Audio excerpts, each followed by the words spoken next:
Before we dive into today's terrifying tale, make sure to hit that like button and subscribe to my channel. Don't forget to click the bell icon so you never miss a spine-chilling story. Let's get into it. The sound of silence. As a forest ranger in Asheville, North Carolina, I've always had a fascination with the stories visitors share about the wilderness. Most are harmless tales of deer sightings or the occasional bear encounter, but recently, a particular rumor had been circulating that piqued my interest. Tourists began reporting an area in the woods where all sounds seemed to vanish. I remember the first time I heard it. A family of hikers, wide-eyed and breathless, described it to me while I checked their permits at the trailhead. "It's like the forest just stops," one of them had said, shivering as if recalling a chill that was more than just the autumn breeze. I chuckled lightly, dismissing it as another urban legend, but the thought stuck with me. After hearing similar accounts from a few more hikers, curiosity got the better of me. I decided it was time to see this for myself. The following Saturday, with a crispness in the air hinting at the impending winter, I set off early in the morning. The sunlight filtered through the trees, casting a warm glow on the path ahead, but I felt an unsettling sense of anticipation. Armed with my backpack, a trusty flashlight, and a recorder to capture any unusual sounds, or lack thereof, I ventured deeper into the forest. As I hiked, the chirping of birds and rustling of leaves surrounded me, a familiar symphony of the wild. But I kept my mind on the stories. What if there was truth to them? My thoughts danced with the idea of a place where sound ceased to exist, where nature held its breath, waiting for something or someone. After a couple of hours, I finally reached the location described by the tourists. The trees parted to reveal a small clearing, almost like a stage waiting for a performance. The sunlight spilled in, illuminating the ground covered in fallen leaves. I took a deep breath, feeling a mix of excitement and unease. As I stepped into the clearing, the atmosphere shifted. It was as if I had crossed an invisible threshold. That's when it hit me. The moment I entered the clearing, the world around me muted. The usual sounds of the forest faded into an unsettling silence. My heart began to race as I called out, "Hello!" The word came out as a faint whisper, barely breaking the stillness. It was strange, disorienting. I strained to hear any sign of life, but all I got was the sound of my own heartbeat echoing in my ears. A chill crept down my spine. Was this what the visitors had experienced? I took a few hesitant steps deeper into the clearing, trying to make sense of the phenomenon. I felt like I was being watched, the silence pressing in on me from all sides, heavy and suffocating. My instincts were on high alert, and the thrill of exploration quickly turned into a sense of dread. What was happening here? As I stood in the silence, an unsettling thought crept into my mind. What if this silence was more than just a natural occurrence? What if it was hiding something sinister? I stood in the clearing, my heart pounding in my chest as the eerie silence wrapped around me like a thick fog. It felt wrong, unnatural. The rustle of leaves, the chirping of birds, even the distant sound of a flowing stream had vanished. It was just me and the oppressive quiet. I swallowed hard, forcing myself to take another step forward, but every instinct screamed at me to turn back. Taking a deep breath, I pulled out my recorder, hoping to document whatever was happening. Maybe it was a scientific phenomenon, something I could explain later to curious tourists. I hit the record button and said, "This is Ranger Mark Henderson, exploring the area where sound reportedly disappears." My voice sounded distant, almost muffled, swallowed by the unsettling void. As I stood there, I tried to focus on the surroundings, searching for any sign of life. A few feet away, The trees swayed gently, yet there was no sound, just the eerie stillness. I took another step deeper into the clearing, my curiosity battling my growing sense of unease. That's when I noticed something out of place, a small, weathered backpack partially hidden beneath a bush. Cautiously, I approached it, kneeling down to inspect. It was torn and covered in dirt, but it was clearly not abandoned long ago. My stomach twisted as I unzipped it. Inside, I found a water bottle, a crumpled map, and a pair of sunglasses. I turned the map over and saw markings that clearly indicated a route through the forbidden area of the forest. The name of a tourist, a recent visitor, was scrawled at the top. A wave of unease washed over me. Where were they now? I felt a shiver run down my spine, the sensation that I was not alone. The air grew colder, and I could see my breath misting in front of me. I stood up quickly, instinctively looking around. Was it just my imagination, or was there a presence lurking just beyond the trees? Suddenly, I heard a faint rustle. It was coming from the direction of the bushes, but when I turned to look, there was nothing there. I called out, "Is anyone there?" My voice echoed back to me in a ghostly whisper, barely penetrating the thick silence. I felt a chill settle over me. It was as if the forest itself was holding its breath, waiting for something to happen. Against my better judgment, I stepped further into the clearing. A knot of dread tightened in my stomach.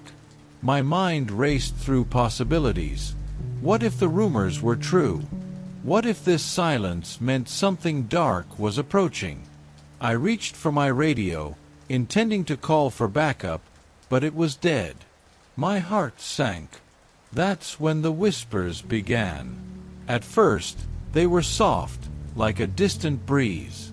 But they grew louder, more frantic, swirling around me in a cacophony of hushed voices. I couldn't make out the words, but the tone was clear, urgent, pleading, almost as if they were warning me.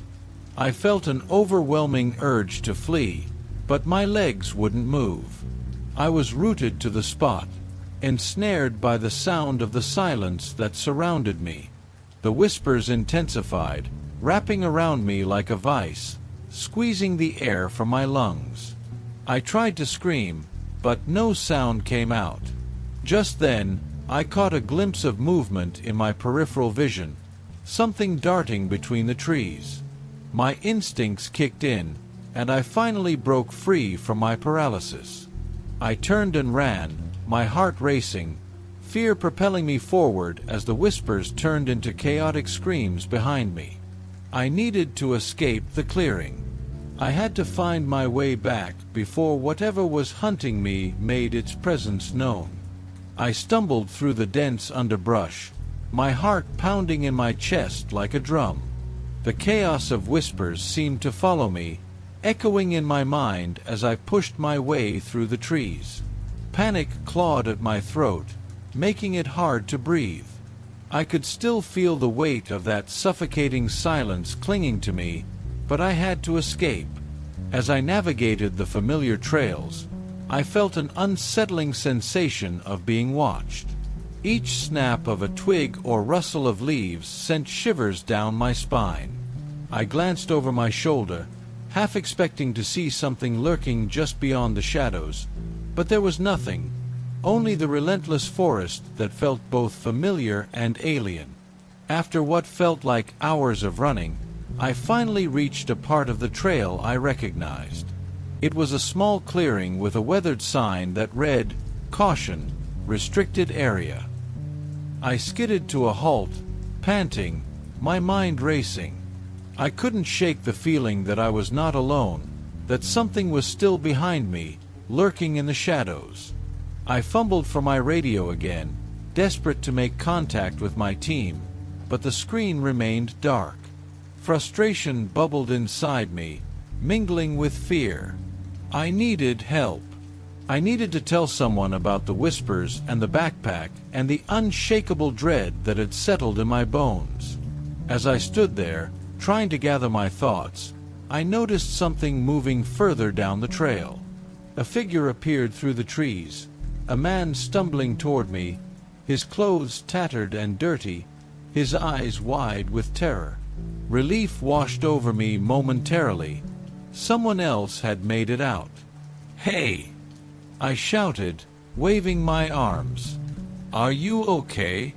He didn't respond. Instead, he kept moving closer, his gaze unfocused, as if he were trapped in a nightmare.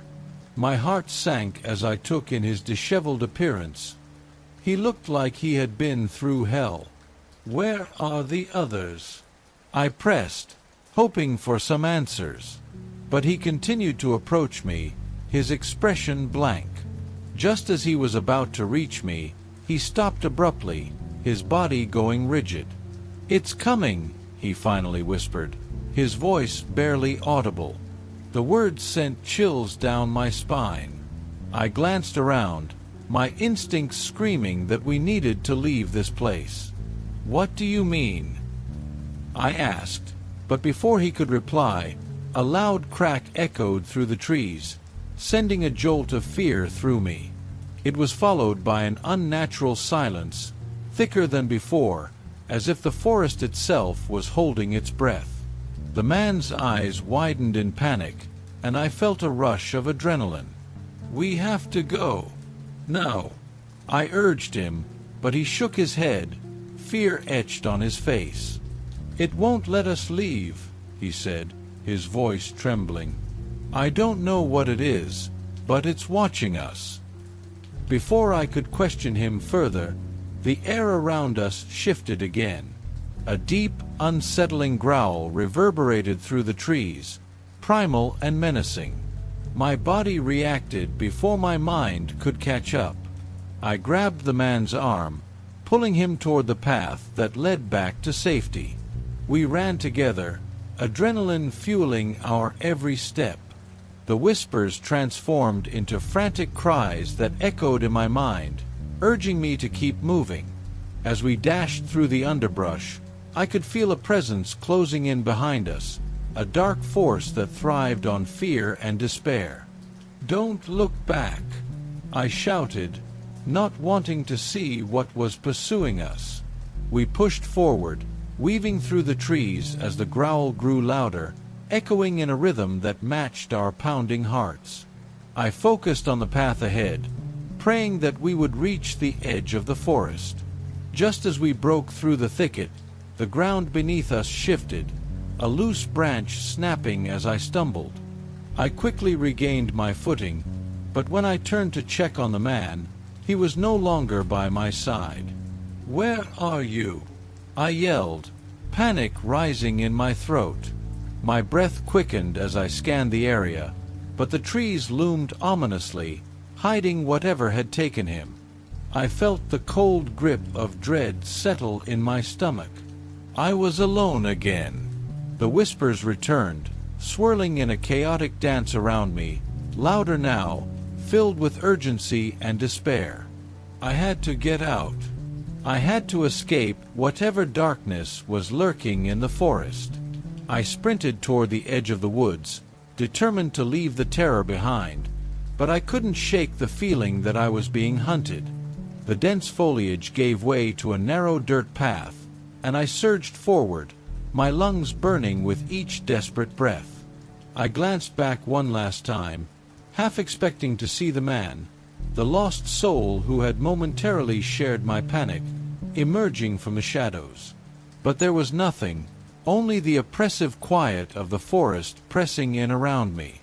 The growl that had haunted us seemed to fade into the distance, but the whispers grew louder, intertwining with my thoughts, weaving a tapestry of dread in my mind.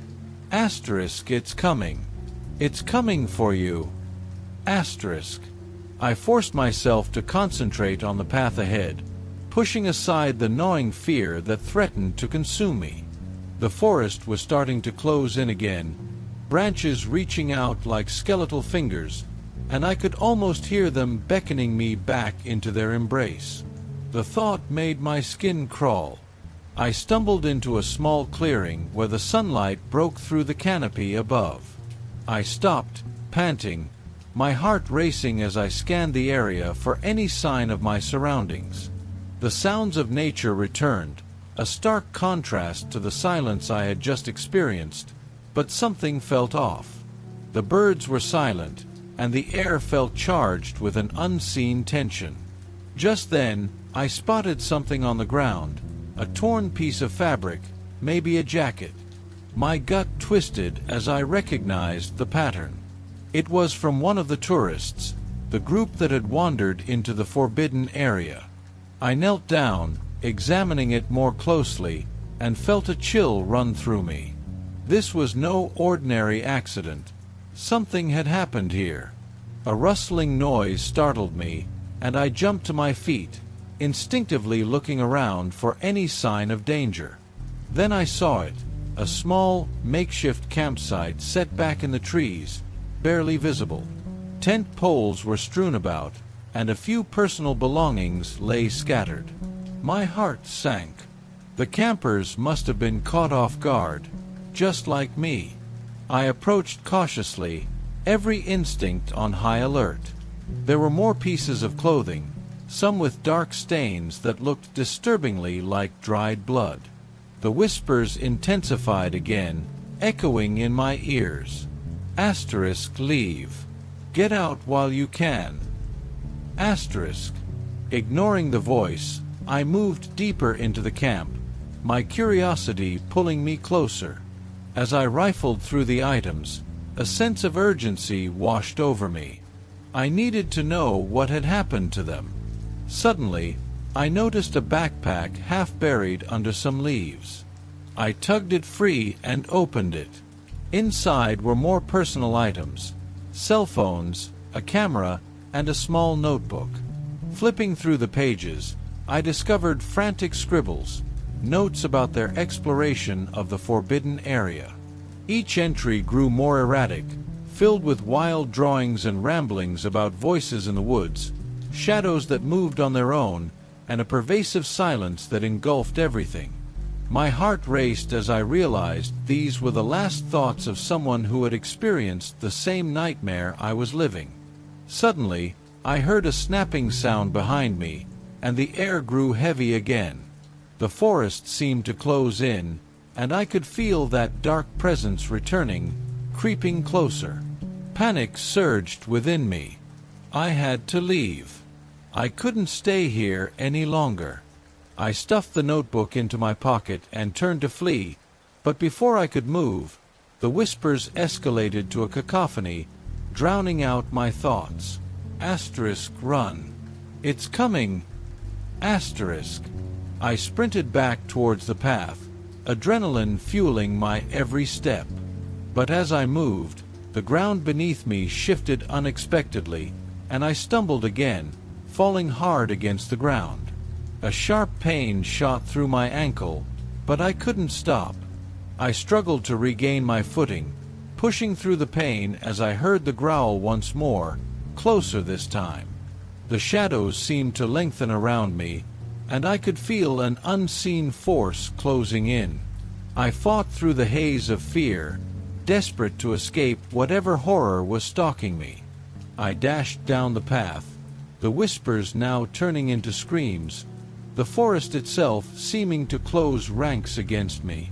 Then, out of nowhere, I saw it, a shape, darker than the surrounding trees, moving with an unnatural grace. It loomed just at the edge of my vision, teasing my gaze.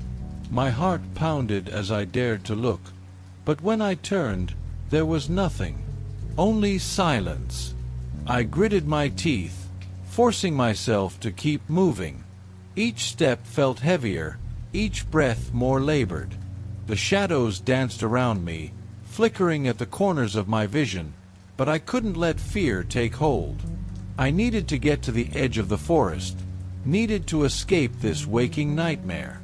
As I burst through the trees, the light hit me like a wave, momentarily blinding me. I stumbled onto a gravel road, my heart racing with the hope of safety. But as I looked around, a cold wave of dread washed over me once more. I was alone. The forest loomed behind me, a dark entity that felt alive, watching and waiting. But where was everyone else? Where were the tourists? As I stood there, the whispers returned, wrapping around me like a shroud. I felt something, a chilling breeze, almost like a breath, whispering in my ear, "You shouldn't have come here."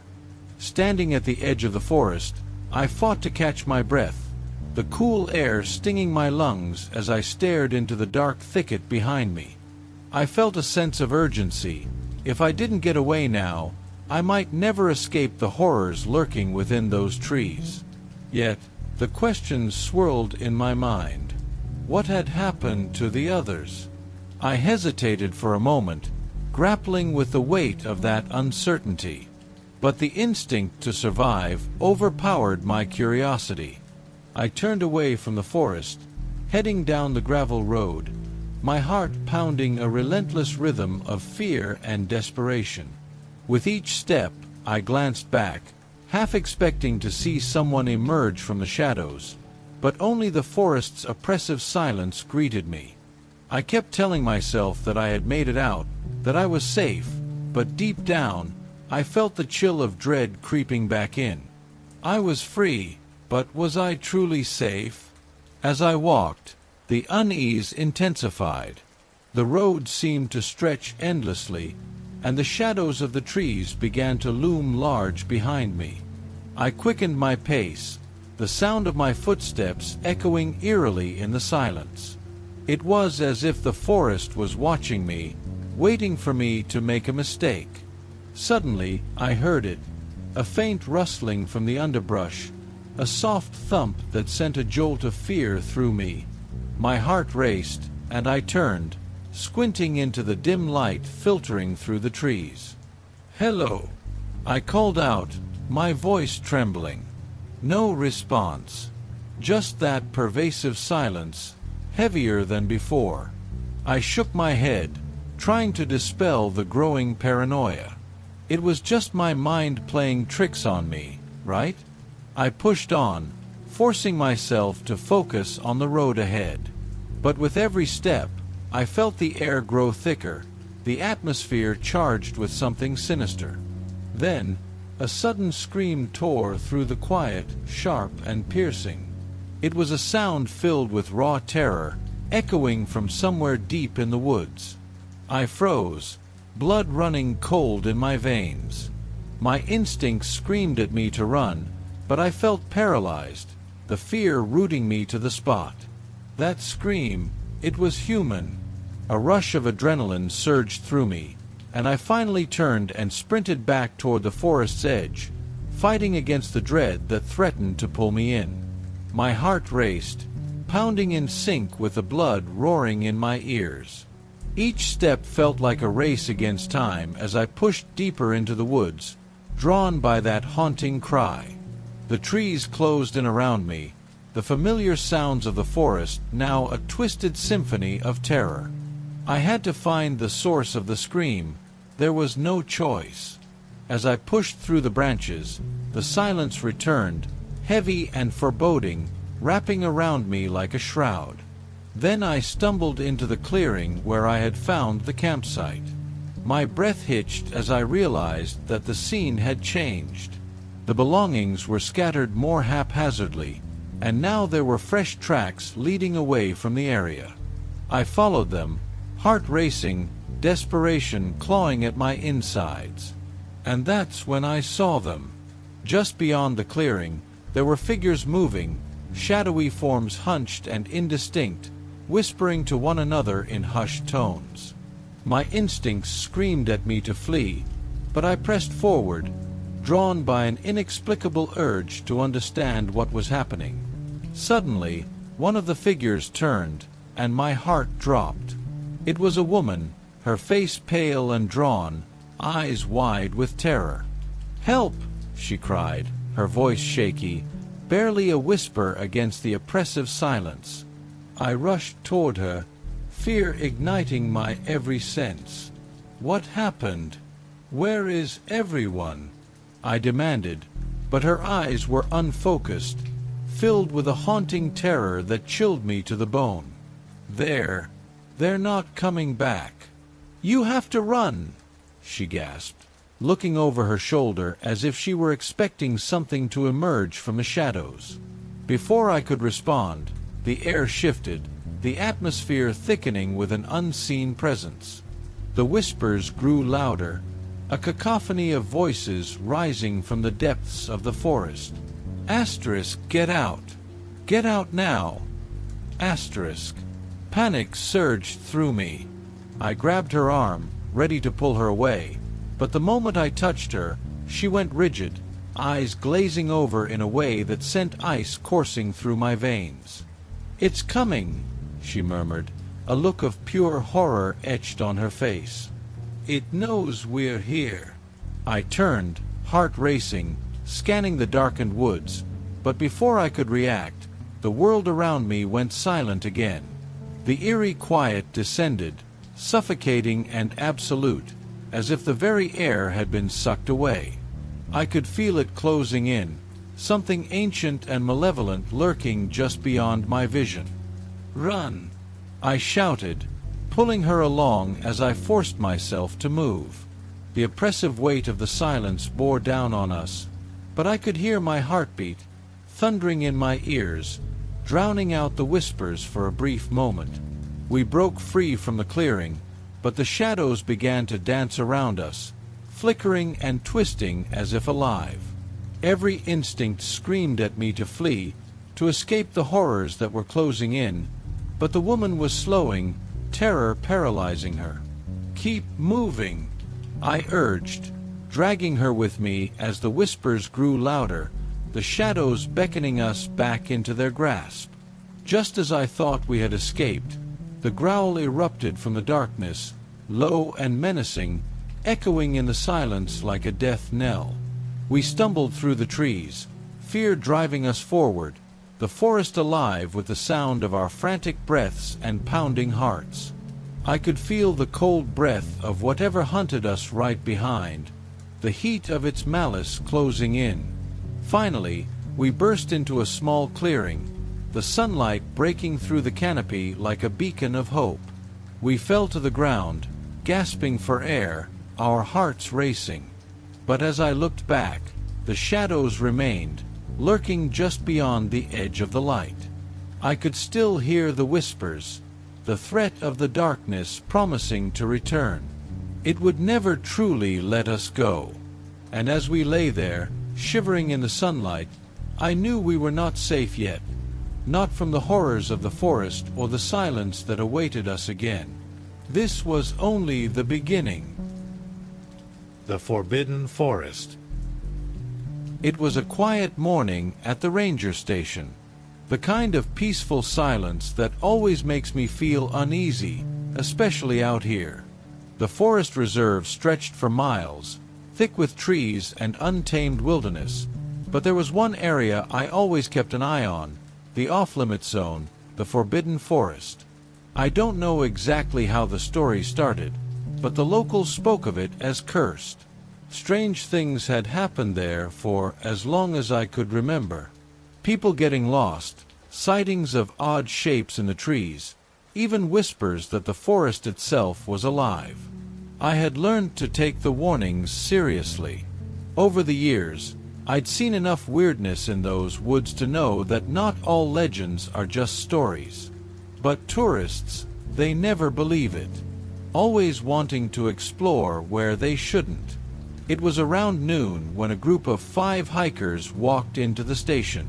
Young, excited, and completely oblivious.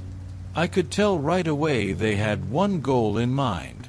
"We heard there's an area that's off limits," one of them said, a guy with a cocky grin. "The Forbidden Forest. Sounds fun, right?" I shook my head. "That's not a place you want to go," I warned, giving them the same speech I'd given dozens of others over the years. "People have gone missing out there.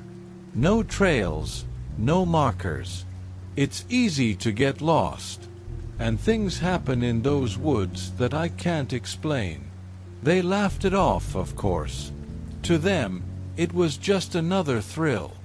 I stood by the door, watching as they packed up their gear and headed towards the tree line. Something in my gut twisted as they disappeared into the shadows of the forest, like the trees themselves had swallowed them whole. Hours passed, and the uneasy feeling grew worse. I couldn't shake the sense that something bad was coming. When night fell, the station was quiet again, except for the occasional hoot of an owl or rustle of leaves in the wind. I tried to focus on my work, but I kept glancing out the window, half expecting them to come running back, terrified. But no one came. Around midnight, I heard the door burst open. Startled, I rushed out of my chair, hand instinctively reaching for my flashlight. It was one of the hikers, a girl, maybe in her 20s. Her clothes were dirty, torn in places, and her face. I'll never forget the look on her face. She was pale, wide-eyed, shaking uncontrollably. She looked like she had seen something worse than death. "Help!" she whispered, her voice barely audible. Then she collapsed on the floor, trembling and staring at nothing, as if she were trapped in some nightmare she couldn't escape. My heart pounded in my chest as I knelt beside her, trying to get her to talk. "Where are the others?" I asked, shaking her gently, but she just stared past me, her lips moving but no words coming out. Something had gone terribly wrong in those woods. And whatever it was, I had a feeling it wasn't over. The girl, Emily, sat in a corner of the ranger station, rocking back and forth, her eyes vacant. I tried to keep my composure, but dread settled in my stomach like a heavy stone. I needed to figure out what happened to the others, and fast. The longer I waited, the more I could feel something sinister lurking just beyond the tree line. I grabbed my radio and called for backup. "This is Ranger Sam. I've got a situation here. One of the tourists is back. She's in shock. We need to conduct a search for the other 4. My voice trembled slightly, but I pushed it aside. I was trained for emergencies, and this felt like one. While I waited for my colleagues to arrive, I tried again to coax some information out of Emily. "Can you tell me what happened? Where are your friends?" I asked gently, kneeling in front of her. But all she did was shake her head, her breathing quickening as she glanced nervously toward the door. Minutes felt like hours until my fellow rangers, Alex and Mia, burst through the door. "What's going on?" Mia asked, scanning the room. I nodded toward Emily, who still hadn't moved from her corner. "We need to find the other tourists. She was the only one who came back, and she's not saying much." Alex furrowed his brow, concern etched on his face. "We should head out now. The longer we wait, the worse it gets." As we prepped our gear, I couldn't shake the feeling of being watched. The forest seemed to breathe around us, its trees looming like sentinels, guarding their secrets. When we stepped outside, a thick fog had settled, obscuring the path ahead. "Stick together," I instructed, a sense of urgency creeping into my voice. The 3 of us ventured into the darkness, our flashlights piercing the gloom. With each step, the familiar sounds of the forest felt wrong. The usual rustling of critters was replaced by an oppressive silence, broken only by the distant call of a crow echoing eerily. We followed the path Emily had described, hoping to find signs of the group. My heart raced as we reached the area where they had set up camp. The sight was chilling. Tents were torn, supplies strewn about, and everything was eerily quiet. I knelt to inspect the ground, searching for any clues, when I noticed something red, A torn piece of clothing snagged on a branch. My stomach twisted. It was stained with blood. I picked it up, feeling the weight of dread settling deeper into my bones. "This isn't good," Alex muttered, looking around nervously. "There should be more signs of them if they just left." Mia glanced back at the path we came from. "We need to be careful. I can't shake the feeling that something's off." As we searched, I kept hearing whispers in the trees, indistinct but chilling, as if the forest itself were trying to speak. Just as I was about to suggest we head back, I heard a distant scream, a sound that froze my blood. It echoed through the trees, haunting and filled with despair. "What the hell was that?" Mia whispered, gripping her flashlight tightly. "Stay close," I commanded, trying to keep my voice steady despite the fear bubbling beneath the surface. We pressed on, heartbeats pounding in unison, feeling the weight of unseen eyes watching our every move. Then I noticed it, a shadow darting between the trees, just at the edge of my flashlight's beam. "Did you see that?" I said, pointing into the darkness. "See what?" Alex asked, squinting into the gloom. Before I could respond, the shadows shifted again, this time closer. My instincts screamed at me to run, but I knew we had to keep searching. Whatever was out here was becoming bolder, and I couldn't shake the feeling that time was running out for the others. As we continued deeper into the forest, my heart raced with the thought of what we might find, and what might be hunting us. The screams echoed in my mind as we ventured deeper into the forbidden forest. Every step felt heavier, weighed down by the realization that something was terribly wrong. The whispers in the trees grew louder, an unsettling chorus that prickled the hairs on the back of my neck. "Stay focused," I said, trying to suppress the growing panic within me. I could feel the anxiety radiating off Mia and Alex, their eyes darting nervously around us. We had to find the others before whatever was out there found us. After what felt like an eternity, we stumbled upon a clearing. In the center lay a campfire pit, its charred remains flickering under the pale moonlight.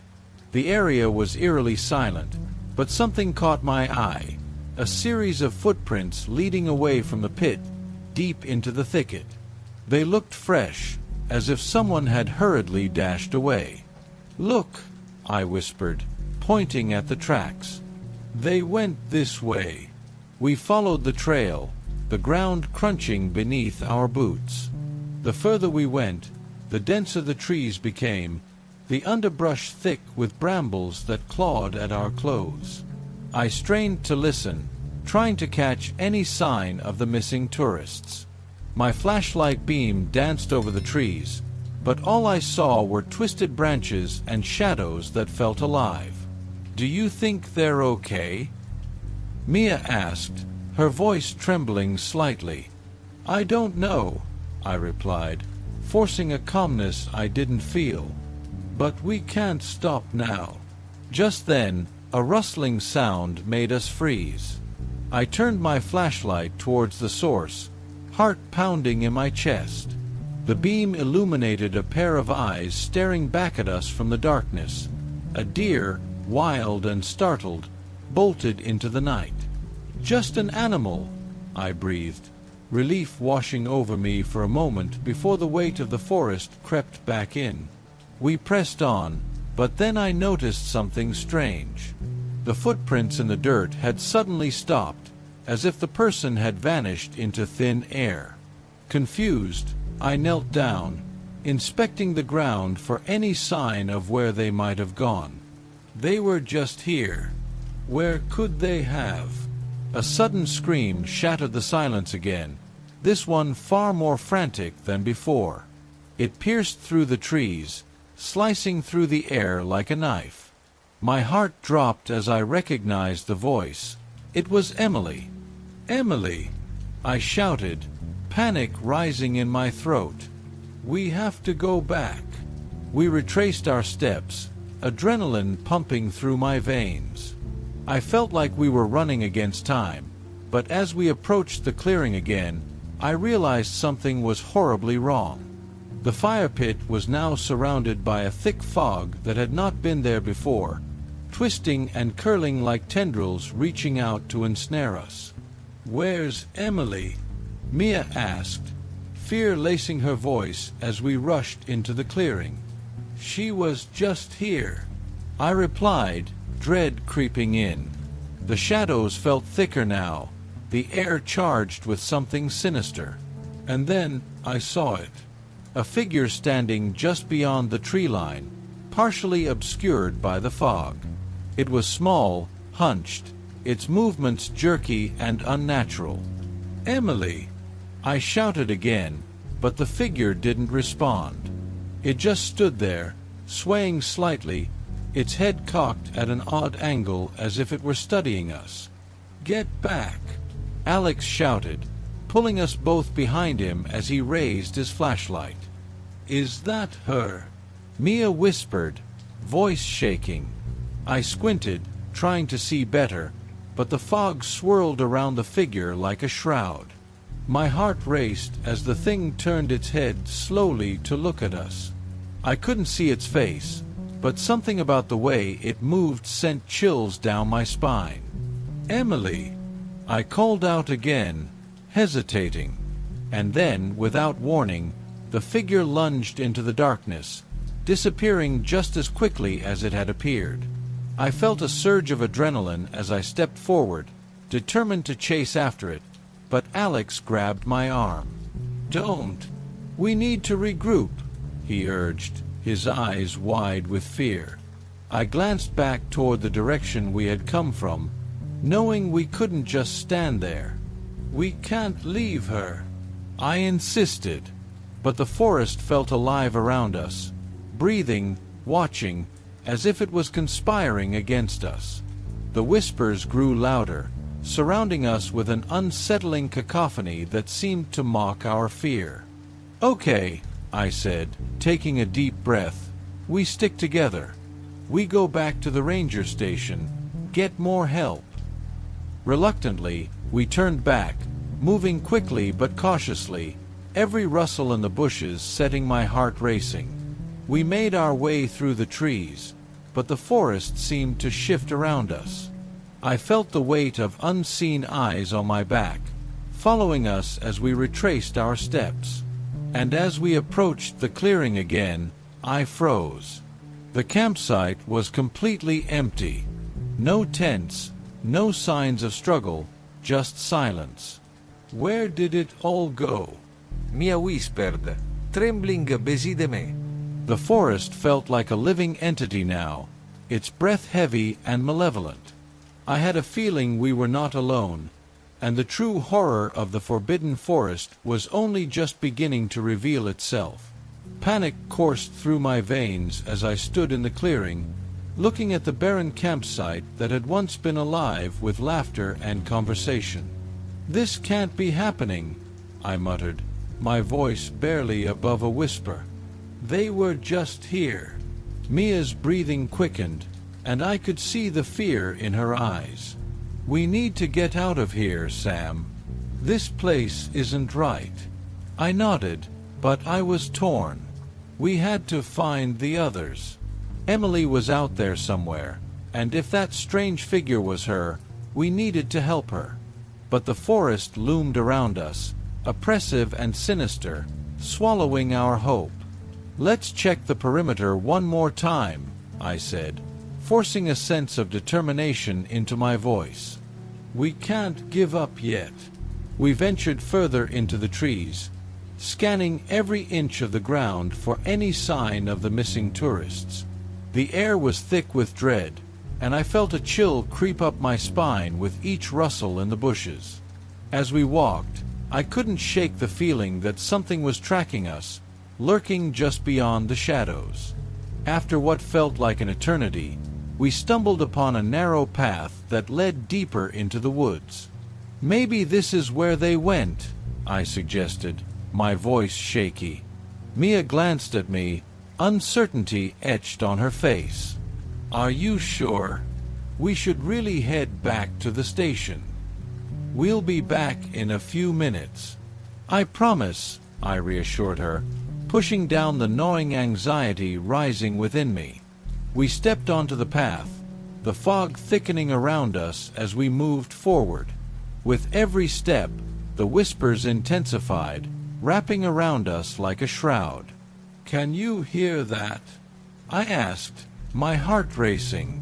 Mia nodded, eyes wide. "It sounds like chanting." I strained to listen, and sure enough, I could make out soft, rhythmic sounds floating through the air. It was a chilling melody that seemed to resonate with the very core of the forest. "Let's follow it," I said, my curiosity piqued despite the fear gnawing at my insides. We pressed on, the path winding deeper into the woods. The chanting grew louder, and soon I could see flickering lights in the distance, dancing among the trees. My instincts screamed at me to turn back, but I was compelled to find out what was happening. As we approached the source of the lights, I spotted a clearing ahead. My breath caught in my throat as we emerged into the scene before us. A circle of people stood around a massive bonfire, their faces obscured by hoods, swaying in unison to the haunting chant. "What the hell is this?" Mia breathed, fear evident in her voice. "Stay quiet," I whispered, gripping her arm tightly. I felt like we had stumbled upon something we were never meant to see. The energy in the air was palpable, heavy with dread and an ancient, dark power. In the center of the circle lay what looked like an offering, a collection of personal items, a backpack, a pair of glasses, and something that looked disturbingly familiar. I squinted, my heart dropping as I recognized a necklace that belonged to one of the missing tourists. "This is bad, Sam," Mia whispered, her voice trembling. "We need to leave. Now." Before I could respond, the chanting abruptly stopped. The hooded figures turned as one, their faces still hidden in shadows, but I could feel their eyes piercing into us. "Run!" I shouted, yanking Mia back the way we came. We sprinted down the path, adrenaline coursing through my veins. The whispers grew louder, echoing in my mind as if the forest itself was angry at our intrusion. Behind us, I could hear the rustling of branches and the sound of footsteps pounding against the ground. They were following us. "Faster!" I yelled, glancing over my shoulder. The figures were emerging from the clearing, their movements fluid and unnatural. I could feel my heart racing as I pushed myself to run faster, branches clawing at my skin as we tore through the underbrush. "Which way?" Mia shouted, panic in her eyes. "I don't know. Just keep moving," I gasped, my lungs burning. We stumbled through the trees, desperately trying to find our way back to the ranger station. But the forest twisted and turned around us, disorienting us further. The path seemed to vanish, replaced by a labyrinth of shadows and darkness. I felt a sense of hopelessness creeping in as the sounds of pursuit grew closer, the chanting returning, filling the air with an eerie resonance. Finally, I spotted a flicker of light through the trees, a beacon of hope. "Over there!" I shouted, urging Mia forward. We pushed our way through the thicket, the light growing brighter as we approached. But as we broke through the trees, I froze. We stood at the edge of the clearing once more, but the bonfire was gone. In its place lay an empty expanse of ground, untouched and silent. "What the hell?" I muttered, disbelief flooding over me. "Where did they go?" Mia clutched my arm, her breath coming in frantic gasps. "This isn't right, Sam. We need to go back. Now." Just then, a chill swept through the clearing, and I felt a presence behind us. I turned slowly, heart pounding, and there it was, a shadowy figure standing at the edge of the trees, watching us with a predatory gaze. And then, as if summoned by our fear, the whispers returned, louder than ever, surrounding us with a haunting melody that echoed in my mind, drowning out everything else. I could feel the darkness closing in, the forest ready to claim us both. "Run!"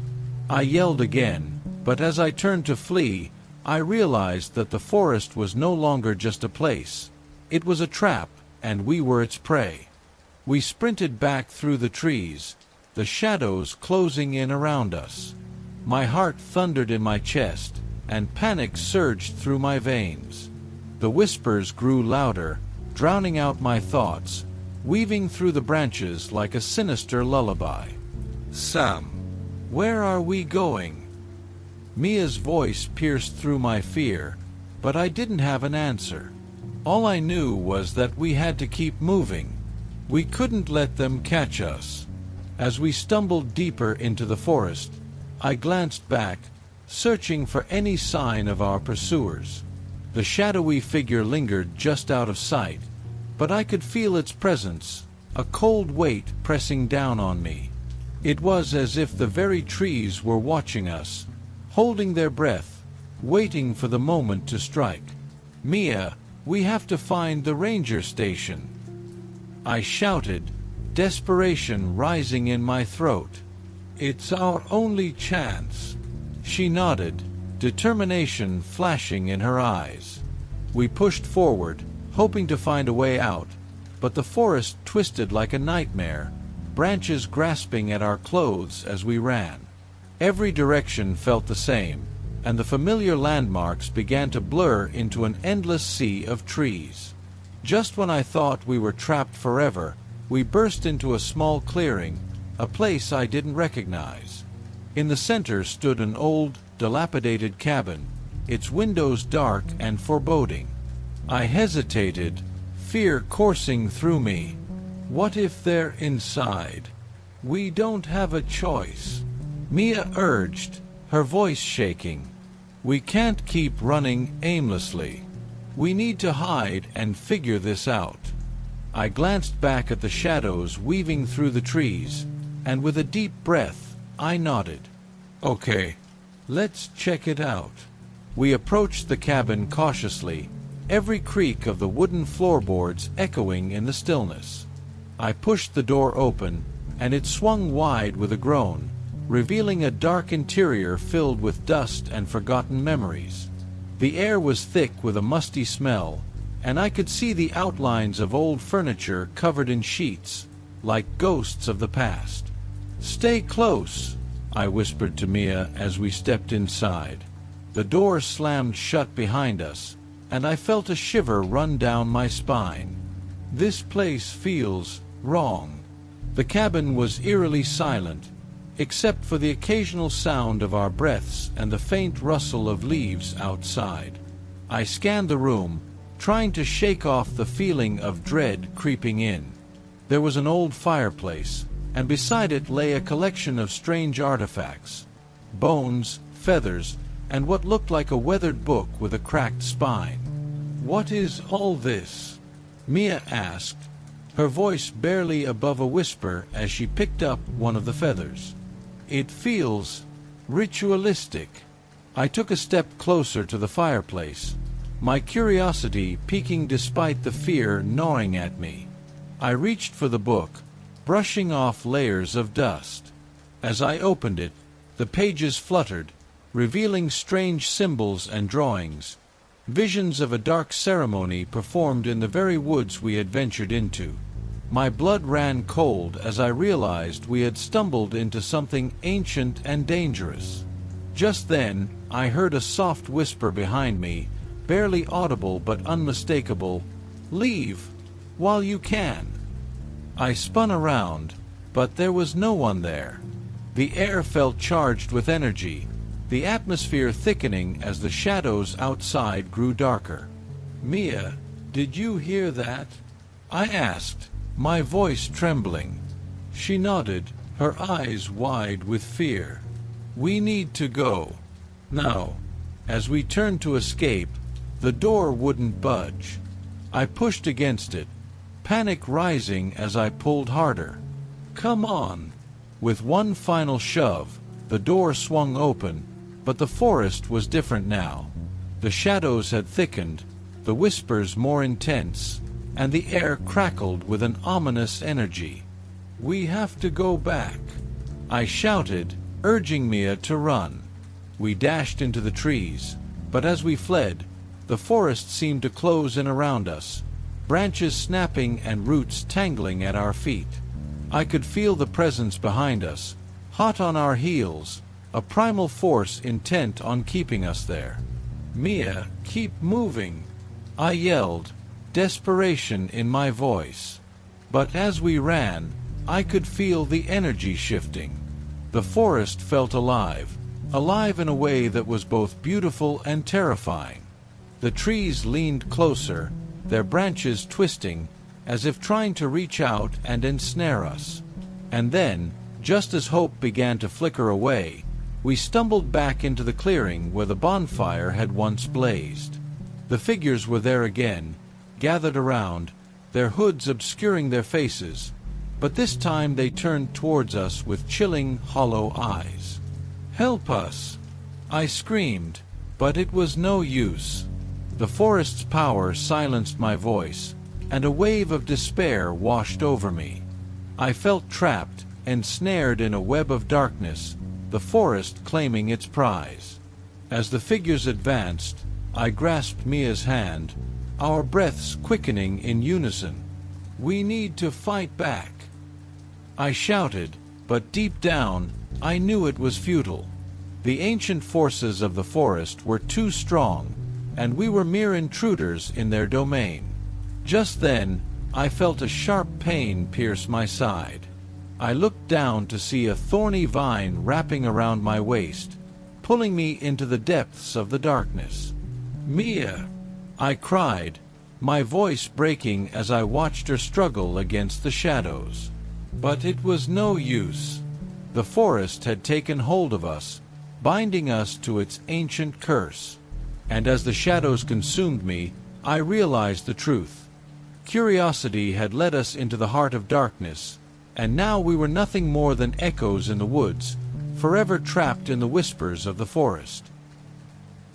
The Forgotten Cabin. Working as a park ranger, you get used to the silence, the isolation. I've always found comfort in the wilderness, away from the noise of city life, and I've spent years patrolling these forests. Most days are uneventful, just me, the trees, and the occasional hiker. But that day felt different.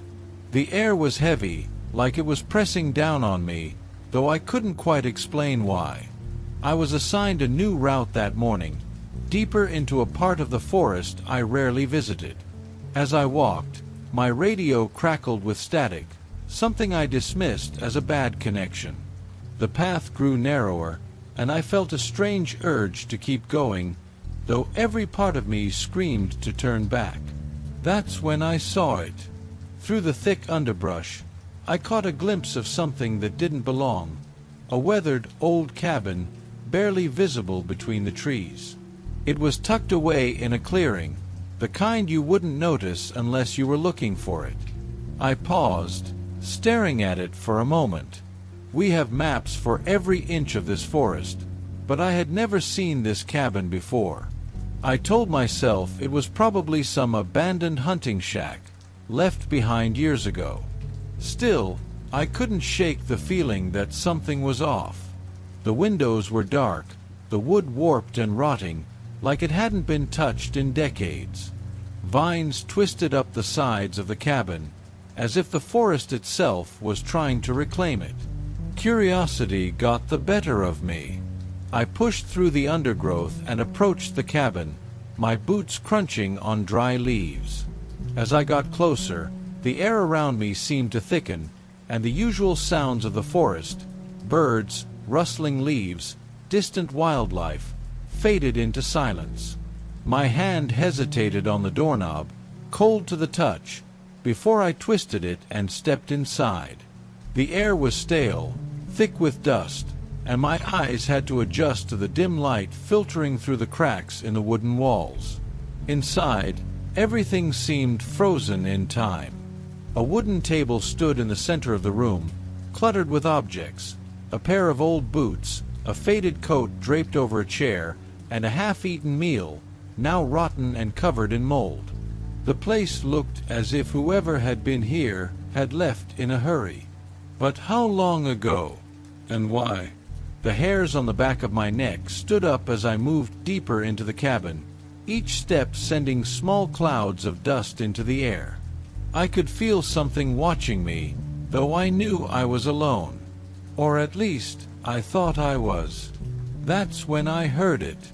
Footsteps. Slow, deliberate, coming from upstairs. I froze. My pulse quickened, the thudding in my chest echoing in the eerie silence of the cabin. "Hello," I called out, my voice sounding small and uncertain. No answer.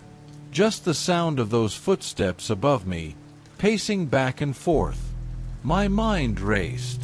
This cabin was supposed to be abandoned, wasn't it? I reached for my flashlight, shining it toward the staircase at the far end of the room. The steps creaked as the unseen presence moved, but still I saw no one. For a moment, I stood paralyzed, the sound of those slow, methodical steps filling the cabin. Then, without warning, the footsteps stopped, right above my head. I swallowed hard, my grip tightening around the flashlight. Slowly, I stepped toward the staircase, determined to figure out what the hell was going on. But as I took the first step, I noticed something that chilled me to the bone. Fresh footprints in the dust on the floor. Footprints that didn't belong to me. I stood frozen at the bottom of the staircase, my flashlight flickering in the dim light. The footprints were unmistakable, leading in a trail from the top of the stairs down to the spot where I was standing. They were fresh, too fresh. I could almost feel the weight of whoever had made them. I took a shaky breath, trying to steady myself, but the air in the cabin felt heavier with each passing second. It was like the walls were closing in, trapping me in this suffocating space. The silence hung thick, broken only by the faint sound of my own breathing and the occasional creak of the old wooden floorboards beneath my feet. But whoever, or whatever, had been upstairs was now dead silent. I forced myself to move, even though every instinct screamed at me to leave. Part of me thought I could just turn around and walk out the door, pretend this never happened. But there was a gnawing curiosity inside me, pulling me deeper. I needed to know what had left those footprints. What, or who, was in this cabin with me? I climbed the stairs slowly, each step creaking beneath my boots. The narrow hallway at the top was almost pitch black, save for the faint beam of my flashlight casting eerie shadows on the walls. I swept the light from side to side, half expecting to see someone, or something, lurking in the corners. But there was nothing. Just empty, silent rooms. I stepped into the first room on the left. It was small, barely more than a closet. There was an old, rusted bed frame pushed against the far wall, its mattress long gone. The window was boarded up, letting in only slivers of pale light. Dust floated in the air, undisturbed. No sign of anyone. No sign of anything. But that didn't explain the footprints. As I backed out of the room, I heard something, a soft whisper, like someone speaking just under their breath. I whipped my flashlight toward the sound, but the hallway was empty. My heart pounded in my chest as I stepped toward the second door. The whispering grew louder, more insistent, as if whoever it was just behind the door, waiting for me. I turned the handle and pushed the door open slowly, my flashlight cutting through the darkness. This room was larger than the first, but still just as dilapidated. A thick layer of dust coated the floor, and the wallpaper was peeling from the walls. But what immediately caught my eye were the objects scattered across the room. More personal items, just like downstairs. A child's stuffed toy, a tattered book, and an old photograph lying face down on the floor. I crouched down and picked up the photograph, wiping the dust from its surface. My stomach turned. It was a picture of a family, a man, woman, and 2 young children, standing in front of this very cabin. They were smiling, unaware of whatever had led them to abandon this place in such a hurry. That's when I heard it again. Footsteps. This time, they were slow, heavy, and unmistakable.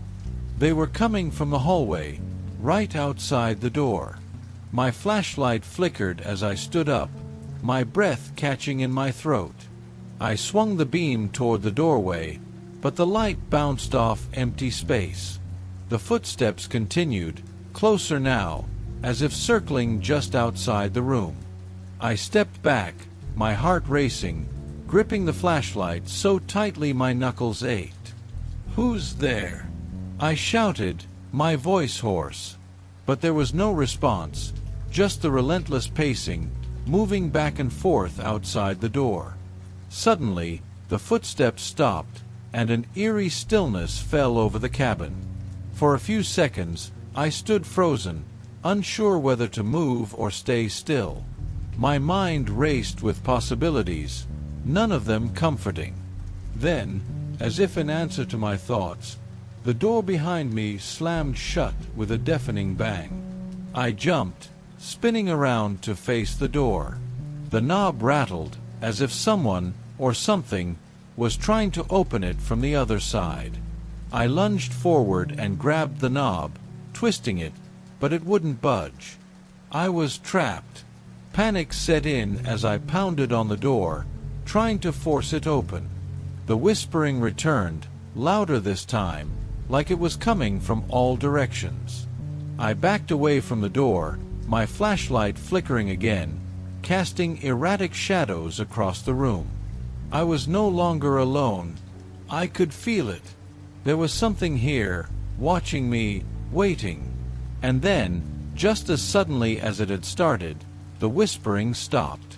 The door creaked open on its own, revealing the dark, empty hallway once again. The footsteps had vanished. Everything was still. But I knew, deep down, that whatever had been in that hallway was still there. Watching. Waiting. I bolted down the stairs, my heart hammering in my chest. The cabin felt alive now, like it was breathing, pulsing with something dark and malicious. I needed to get out. I needed to leave before it was too late. But as I reached the front door and twisted the handle, I realized with a sinking feeling that it wouldn't open. The cabin wasn't going to let me go that easily. My hand rattled the doorknob violently, but the old wooden door didn't budge. It was as if the cabin itself had sealed me inside. My pulse thundered in my ears, and a wave of cold panic washed over me. This couldn't be happening. I was just a park ranger investigating an old cabin, right? I pulled harder, my grip slipping from the sweat on my palms. No use. It was as if the door had become part of the wall, refusing to give an inch. I stepped back, glancing around frantically, looking for another way out. The small windows were too high and boarded up, barely letting in enough light to see. I was trapped. My radio. I reached for it, fumbling with the buttons. "This is Ranger Daniels. I'm at the coordinates of a..." Static filled the speaker, cutting off my words. I tried again. Come in, base. "Can anyone hear me? I need backup." Nothing. Just the crackling hiss of dead air. The connection was gone. I let out a frustrated breath, pacing the room, trying to think. I needed to stay calm, stay rational. But the cabin, it felt like it was alive, like it was breathing around me. The walls groaned as if in response to my thoughts, and I heard a faint creak above me, like something was moving upstairs again. I stared up at the ceiling, holding my breath, but the sound didn't return. Not yet, anyway. Whatever was up there wasn't finished with me. I could feel its presence lingering, just waiting for the right moment.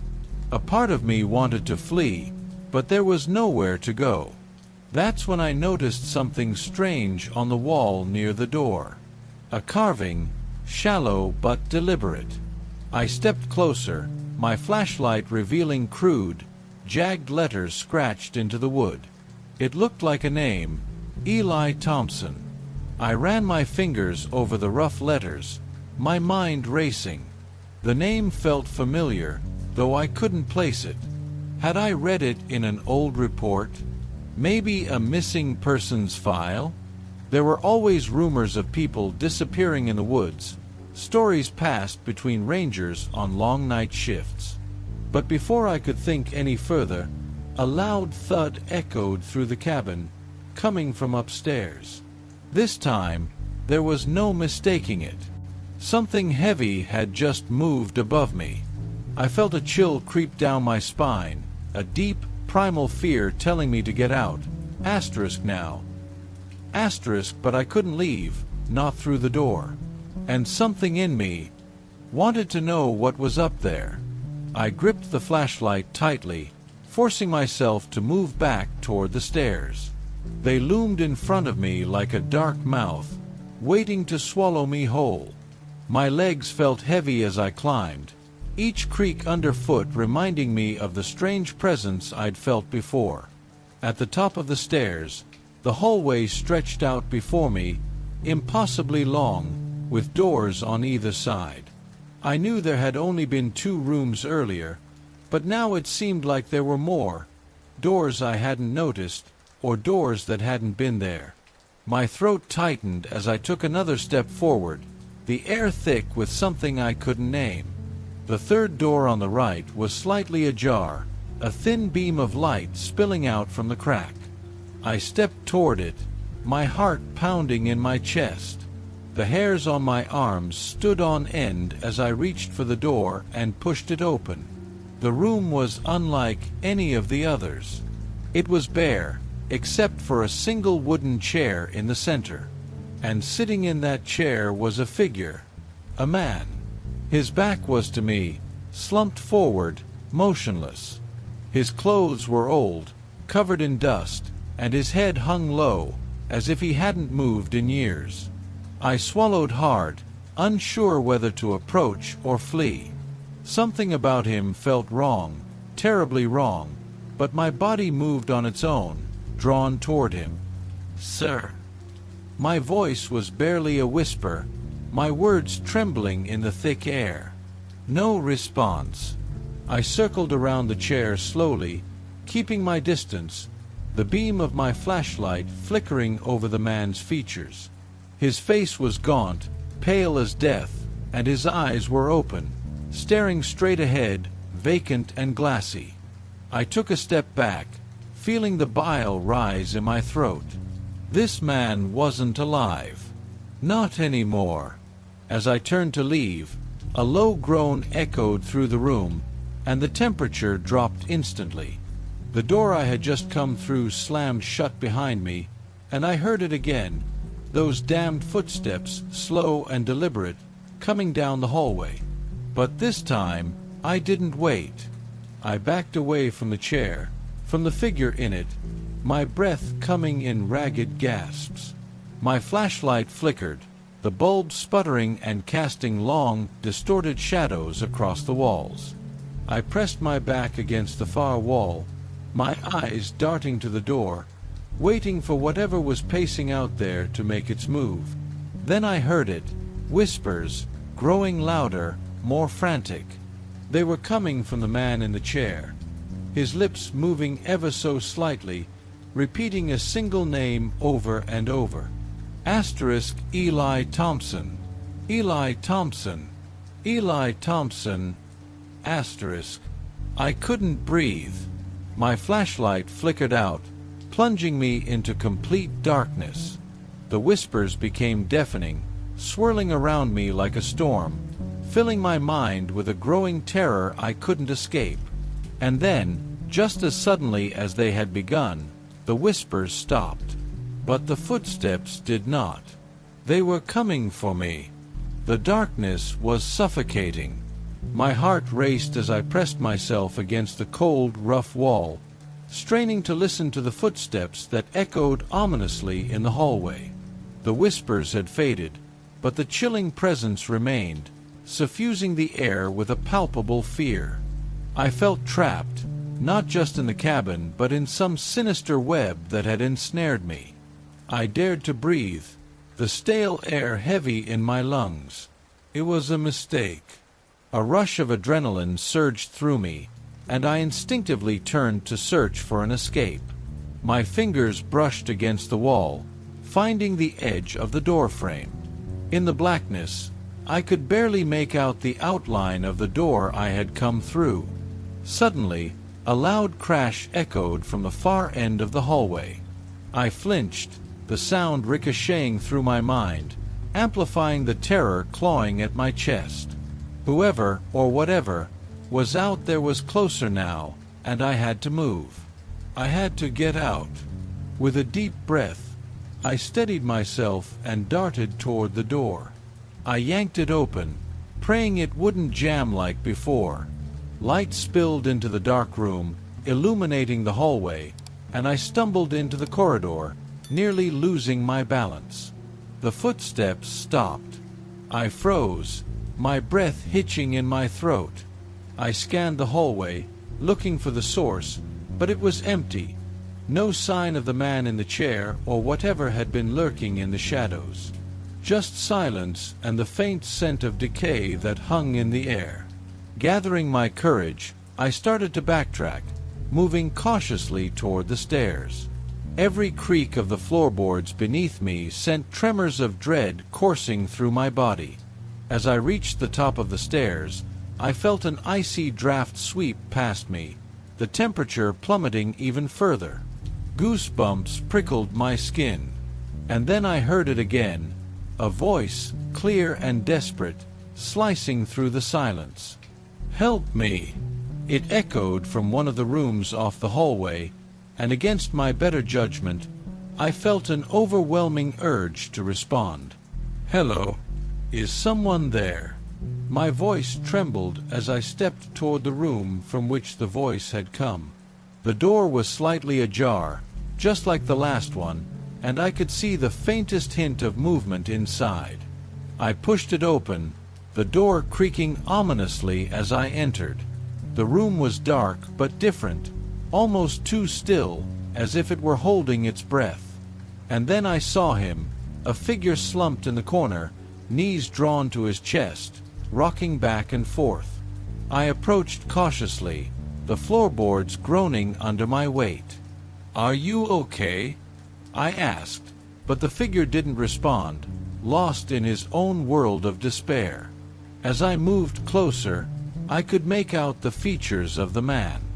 His face was familiar, pale and haunted, just like the man in the chair. It was Eli Thompson, the name etched into the cabin's wall.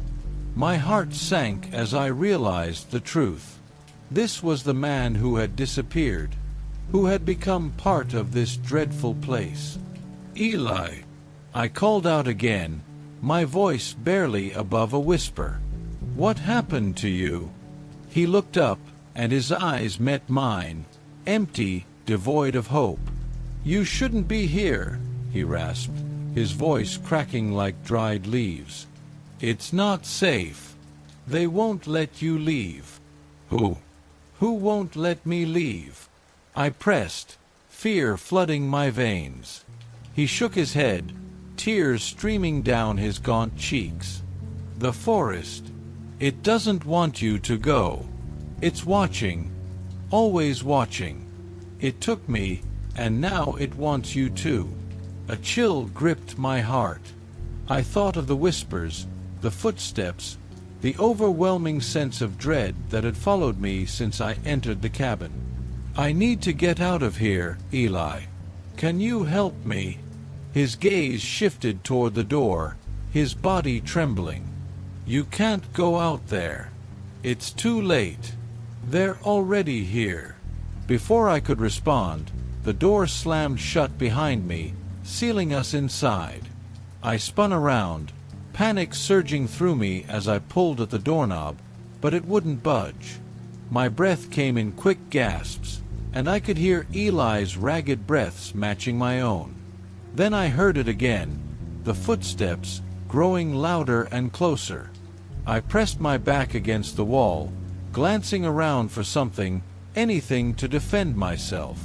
Eli was still huddled in the corner, paralyzed by fear, and I felt a swell of helplessness wash over me.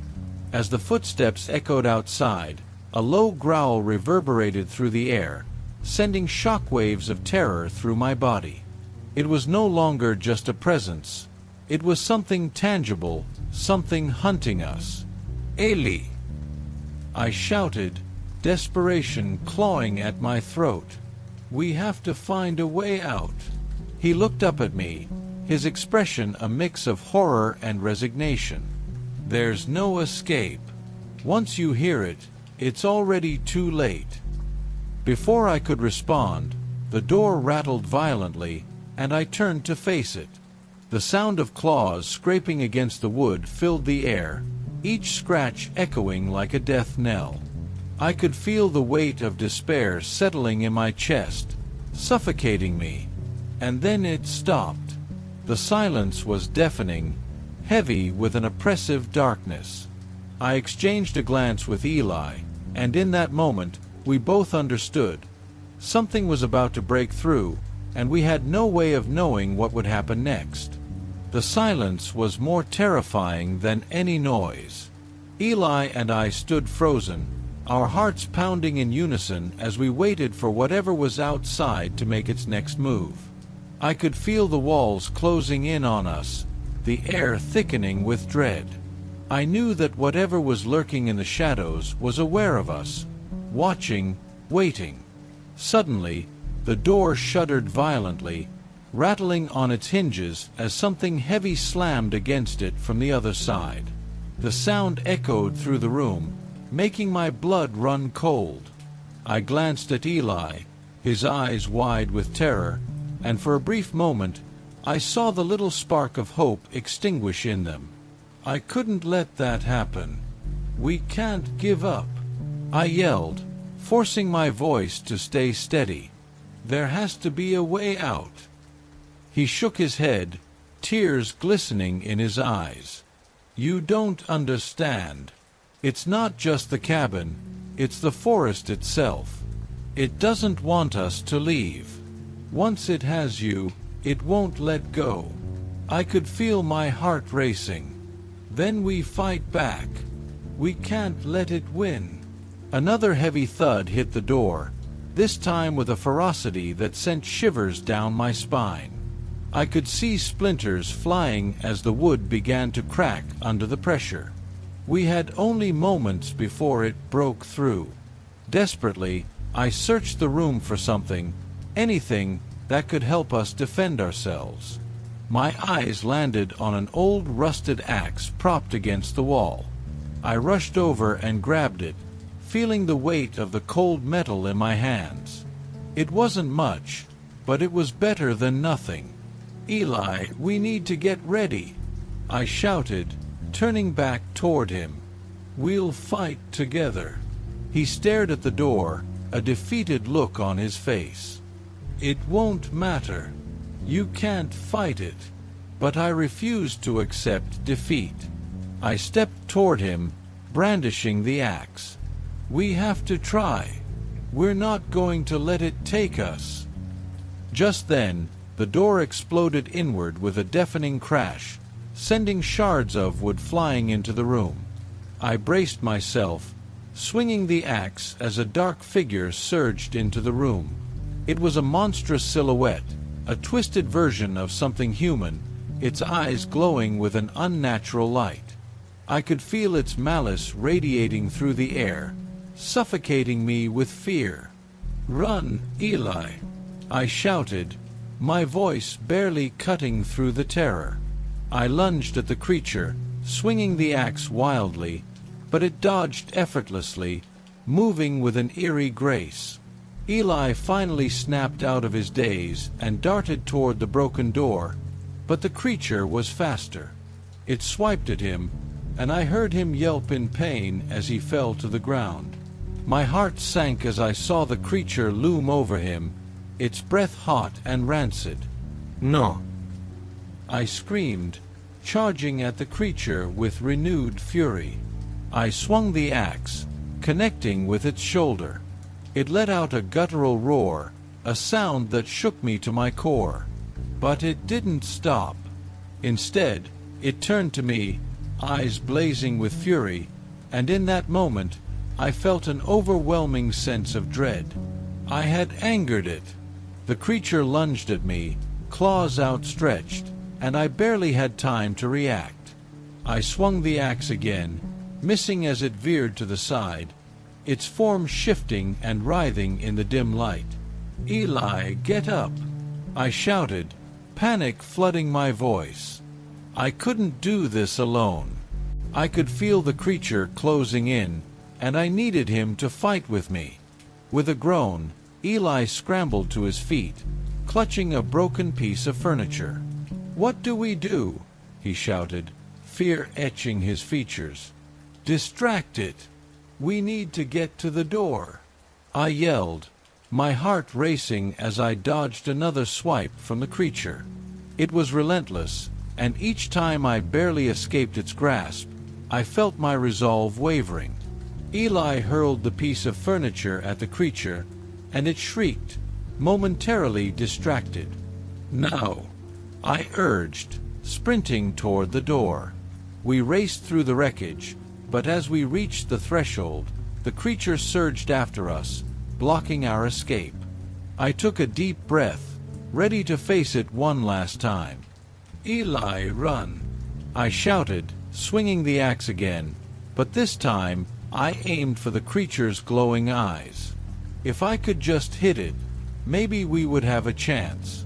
The axe connected, and the creature howled in agony, its form flickering and shifting as if the very essence of it was unraveling. I could feel a surge of hope rising in my chest. "Keep going," I urged Eli, and he surged forward, pushing past the creature as it reeled back. We stumbled into the forest, the cool air hitting our faces like a wave of relief. But the creature wasn't finished. It howled behind us, its voice echoing through the trees as we ran deeper into the woods. The darkness enveloped us, branches clawing at our clothes and skin, but we couldn't stop. We had to keep moving. I glanced back, and for a fleeting moment, I saw it there, a dark shadow blending into the night, its eyes burning with fury. "It's still following us," I gasped, urging Eli onward. "Where do we go?" he cried, desperation lacing his voice. "Just keep running.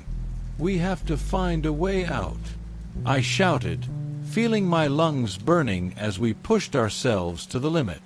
We raced through the trees, disoriented and terrified, until I finally spotted a faint light in the distance. "There. We need to get to that light." We sprinted toward it, hope igniting in my chest, but I could hear the creature growing closer, its breath hot on our heels. Just as we reached the edge of the clearing, I felt something cold wrap around my ankle, pulling me down. I fell to the ground, the axe slipping from my grasp. "Eli!" I screamed, terror flooding my senses as I looked back to see the creature looming over me, its eyes flashing with rage. But Eli didn't hesitate. He grabbed the axe and swung it with all his strength, connecting with the creature's side. It shrieked, releasing its hold on me as it staggered back, confusion flickering in its eyes. "Get up!" Eli shouted, pulling me to my feet. We dashed toward the light, the creature howling in frustration behind us. With one final burst of energy, we burst through the trees and into the clearing, the moonlight illuminating a road that seemed to stretch on forever. "Run!" I yelled as we dashed toward the asphalt, the sound of our footsteps muffled by the terror that had consumed us. We could hear the creature's enraged screams behind us, but we didn't look back.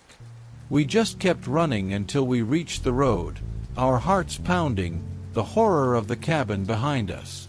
In that moment, I knew we had escaped, at least for now. But deep down, I could feel the weight of something dark and sinister lingering in the woods, waiting for the next unsuspecting soul to wander too close.